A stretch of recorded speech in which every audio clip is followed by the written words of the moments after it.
Hi hello नमस्कार RJ kitchen मध्ये तुमचं स्वागत आहे आणि रोजच्या भाज्यांच्या मध्ये हा आजच्या भाजीचा 7वा क्रमांक आहे। आज आपण सांडग्यापासून भाजी करणार आहोत।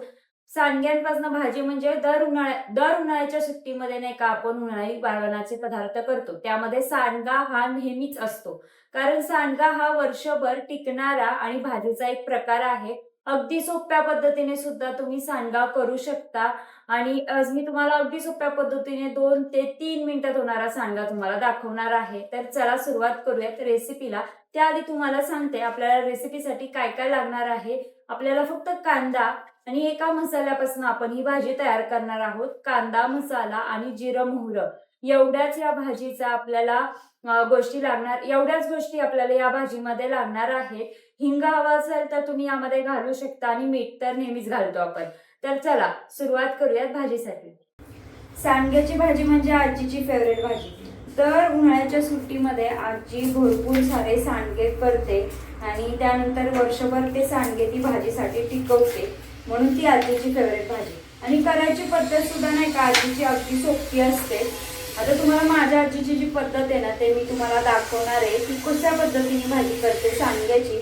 अगदी सोपी, म्हणजे नाही का अशी भाकरी टाकली सकाळी किंवा चपाती टाकली सकाळी की त्याच तव्यामध्ये नाही का लगेचच तेल टाकायचं आणि सांडगे तळून घ्यायचे आणि त्यामध्ये मसाला मीठ घालून झाले सांडगे तयार। आणि त्या लागतात सुद्धा अगदी चविष्ट बरं का। अगदी सोप्या पद्धतीने ही भाजी करायची आपल्याला, ह्यामध्ये नो रॉकेट सायन्स काही वापरायचं नाहीये। सगळ्यात आधी नाही का मी हा कांदा बारीक चिरून घेणार आहे। बघा आजीच्या भाजीचं नाही का प्रिपरेशन किती सोपं आहे। 2 बारीक चिरलेले कांदे घेतलेत। कांद्याचा भडीमार असायचा सांडग्यामध्ये, त्यामुळे नाही का भाजीला एक चव यायची छान। सांडगे जरी कमी प्रमाणात असले ना तरी सुद्धा नाही का भरपूर जणांना ही भाजी पुरून जायची। अशा पद्धतीने आजी भाजी करते। जिरा मोहरा घेतलेला आहे। सांडग्याची भाजी ही तिखटच छान लागते। जर कांदा लसूण मसाला असेल ना तो सुद्धा चालून जातो, पण घरचा जर तुमच्या मसाला असेल ना तर तो तुम्ही 1 चमचा जरी घातला तरी सुद्धा चालतं, कारण इतकी चविष्ट ही भाजी लागते तिखट असल्यावरती। त्यामुळे इथे 1 चमचा मी घरचा मसाला घेतलेला आहे। आणि आपला सगळ्यात मुख्य आयटम म्हणजे सांडगा। बरं आणखीन एक तुम्हाला सांगते, तुमच्याकडे घरी कोणत्याही प्रकारचे सांडगे असतील, समजा उडदाचे असतील किंवा वेगवेगळ्या मूग डाळीचे सुद्धा काही वेळेस लोक सांडगे करतात, अशा प्रकारचे सुद्धा तुमच्याकडे सांडगे असतील ना तरी सुद्धा या पद्धतीने तुम्ही भाजी केली तर ती छानच लागणार आहे। इथे मी घेतलेली आहे लोखंडी कढई। आता तुमच्याकडे घरी नाही का तवा असेल ना अवेलेबल, जरा चांगला जुन्या टाईपचा जो तवा असतो ना, जो आजी वापरायची तसा तवा असेल ना तुमच्याकडे तरी चालेल। आता मी इथे लोखंडी कढई घेतलेली आहे, तिला गरम करायचं, यामध्ये तेल घालायचं आहे। कढई गरम झाल्यावरती यामध्ये तेल घालायचंय। तेल आपल्याला भरपूर सारं घ्यायचंय, सांडग्याची भाजी तेलामध्ये छान लागते। तेलाचं प्रमाण म्हणताल ना तर मी ते 1 पळीभर असं तेल घेतलेलं आहे। तुम्हाला हवं थोडंसं कमी घेतलं तरी सुद्धा चालेल, प्रत्येकाच्या घरी तेल खायची पद्धत ही वेगळी असते। आता मी इथे जास्त तेल घेतलेलं आहे कारण आमच्या घरी तेलाचं प्रमाण जास्त लागतं, पण तेलाची सांडग्याची भाजी छान लागते मी तुम्हाला सांगते। तेल गरम झाल्यावरती यामध्ये सांडगे घालायचे आणि सांडगे आपल्याला नाही का लालसर होईपर्यंत असे तळून घ्यायचे।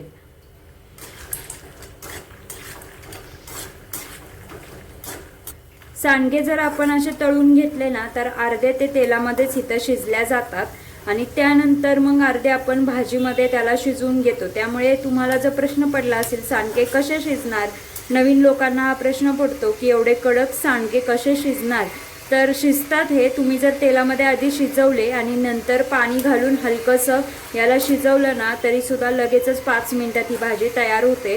त्यामुळे सांडगे नाही का आपल्या वर्षभराच्या भाजीमध्ये कसं असतं माहिती का तुम्हाला, की आपल्याला भाज्या खाऊन खाऊन कधी कंटाळा येतो ना तर ही भाजी तुम्ही ट्राय करू शकता। जे छान लालसर असे सांडगे नाही का मी ते तळून घेतले।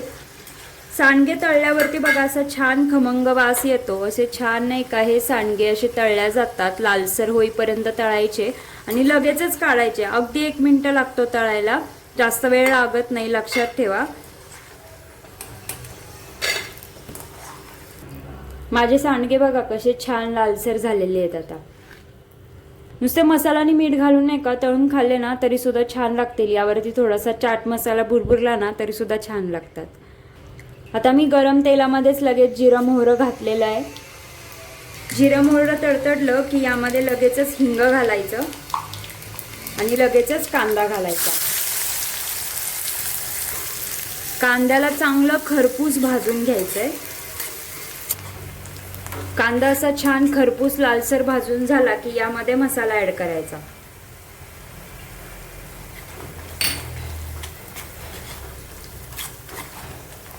आणि मसाला जळू नये यासाठी यामध्ये लगेचच हलकंसं पाणी ऍड करायचं. आपल्याला सांडगा नाही का कोरडा करायचा आहे. जर पातळ हवा असेल ना तर तुम्ही जास्त पाणी यामध्ये घालू शकता, पण मला कोरडा सांडगा करायचा यासाठी मी ते हलकंसं पाणी घातलेलं आहे. जेवढं सांडगा शिजेल एवढंच पाणी यामध्ये मी घातलेलं आहे. हलकंसं मीठ घालणार, चवीपुरतं मीठ. पाण्याला जरा आता उकळी आणून घ्यायची या आणि त्यानंतर सांडगा ऍड करायचा.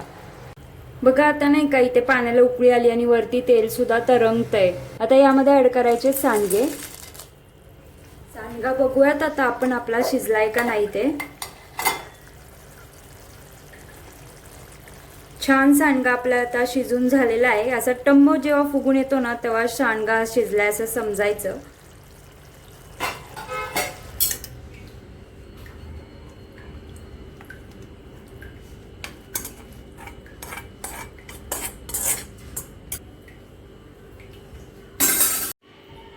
छान लज्जतदार असा आपला सांडगा आता तयार झालेला आहे. तेल पण बघा किती छान सुटलंय त्याला. सांडगा शिजलाय का नाही हे बघण्याची सुद्धा एक टेक्निक असते. तर नाही का हा सांडगा जो आहे ना त्याला दाबून बघायचं. दाबल्यावरती तो जर असा तुटला तर समजायचं की आपला सांडगा शिजलेला आहे.